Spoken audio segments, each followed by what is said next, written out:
Guys அடுத்த ஒரு இன்ட்ரஸ்டிங்கான விஷயத்தோட உங்ககிட்ட வந்திருக்கேன். ஆர்டிக்கிள் 19 தான் நம்ம வந்து பார்க்க போறோம். அதுக்கான ஷார்ட்கட்டே நான் வந்து பார்த்தீங்கன்னா, உங்களுக்கு கடைசில சொல்லப் போறேன். இப்ப நான் சொல்ற இந்த குட்டி ஸ்டோரிய கேளுங்க. ஓகேங்களா? சோ என்ன கதை அப்படின்னு பார்த்தீங்கன்னா, இந்த ஆர்டிக்கிள் 19ல ஒரு 6 ஃப்ரீடம் குடுத்திருப்பாங்க. ஆர்டிக்கிள் 19 வந்து பார்த்தீங்கன்னா, சுதந்திர உரிமை, ஃப்ரீடம் ஆஃப் ஸ்பீச். இதுல ஒரு 6 விஷயம் குடுத்திருக்காங்க. 1 வந்து பார்த்தீங்கன்னா, பேசும் அல்லது வெளிப்படுத்தும் சுதந்திரம். 2வது அமைதியாக கூடும் சுதந்திரம். 3வது சங்கம் அல்லது ஒன்றியம் அமைக்கும் சுதந்திரம். 4வது வந்து இந்தியா முழுவதும் சுதந்திரமாக செல்வதற்கு உரிய உரிமை. அப்புறம் வந்து பார்த்தீங்கன்னா, இந்தியாவுல எங்க வேணாலும் சுதந்திரமா குடியிருக்கக்கான உரிமை. அப்புறம் இந்தியாவுல நீங்க எந்த ஒரு வேலையனாலும் செய்யலாம் அப்படின்றது. சோ இதுக்கு வந்து ஃபர்ஸ்ட் ஒரு ஸ்டோரி சொல்றேன். அந்த ஸ்டோரிக்கு அப்புறமா ஷார்ட்கட் பார்க்கலாம். ஓகேங்களா? ஒரு பெர்சன் இருக்காரு. அவர் வந்து அ அந்த ஊர்ல ஏதோ ஒரு மக்கள வந்து கூப்பிட்டு இன்னொரு ஊர்ல போய் ஏதோ ஒரு விஷயம் பண்ணணும். ஒரு நல்ல விஷயம் பண்ணணும் அப்படின்றப்ப ஃபர்ஸ்ட் என்ன பண்ணுவாரு? ஃபர்ஸ்ட்டு அந்த விஷயத்த பத்தி பேசுவாரு. அப்படிதானே?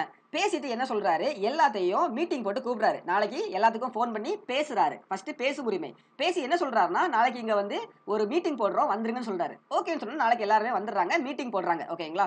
ஸோ மீட்டிங் போட்டதுக்கு அப்புறமா என்ன சொல்றாங்க, அங்க மீட்டிங்ல இருந்து நம்ம அந்த இஷ்யூவ கரெக்ட்டா அட்ரஸ் பண்ணணும் அந்த ஊர்ல போயிட்டு. அப்ப நம்ம வெறுமனே ஒரு குழுவா போனா முடியாது. இத ஒரு சங்கமா மாத்தணும். பதிவு பண்ணப்பட்டு நம்ம முன்னாடி இருந்து பண்ணணும் அப்படின்னா என்ன பண்ணணும்? சங்கமா மாத்தணும். அப்ப 3வது சங்கம் வந்துருச்சா? அடுத்தது என்ன சொல்றாங்க, அந்த ஊருக்கு மூவ் ஆகி போறாங்க. மூவ்மெண்ட் ஓகேங்களா? அந்த ஊருக்கு என்ன பண்றாங்க? மூவ் ஆகி போறாங்க. அந்த ஊருக்கு போனா தான் தெரியுது, அங்க பிரச்சனை வந்து வேற மாரி இருக்குது. இங்கேயே தங்கி இருக்க வேணும் அப்படின்ற மாரி சூழல் வருது. ஓகே அப்படின்னு சொல்லிட்டு தங்கி இருக்காங்க. அப்ப இந்தியாவுல எங்கு வேண்டுமானாலும் தங்கி இருக்கலாம். அடுத்தது பார்த்தீங்கன்னா தெரியுது, ஓகே இந்த பிரச்சனை ரொம்ப நாள் இழுக்கும். நம்ம இங்க உட்கார்ந்தே நம்முடைய வேலைகள் எல்லாம் நம்ம வந்து பார்த்துக்கலாம் அப்படின்னு சொல்லிட்டு சொல்றாங்க. சோ அப்போ என்னது எங்க இருந்தாலும் இந்தியாவுல எங்கனாலும் தங்கி இருந்து வேலை செய்யக்கூடிய உரிமை. இந்த 6 உரிமைகளையும் கவர் ஆயிட்டா? சோ இந்த ஒரு ஸ்டோரிய நீங்க ஞாபகம் வச்சுட்டீங்கன்னா, இந்த ஆர்டிகிள் 19ல வர 6 6 சப் கிளாஸையும் நீங்க வந்து ஞாபகம் வச்சுக்கலாம். இதுக்கு ஒரு ஷார்ட்கட் வேணா குடுத்திருக்கேன். என்னன்னா, சாம் எம்எஸ்டபிள்யூ அப்படின்ற ஒரு ஷார்ட்கட் மட்டும் நீங்க வந்து ஞாபகம் வச்சுட்டா போதுமானது. ஓகேங்களா? சாம் எம்எஸ்டபிள்யூ ஓகேங்களா? மாஸ்டர் ஆஃப் சோசியல் வொர்க் ஓகேங்களா? இத வந்து என்ன சொல்லுவாங்க?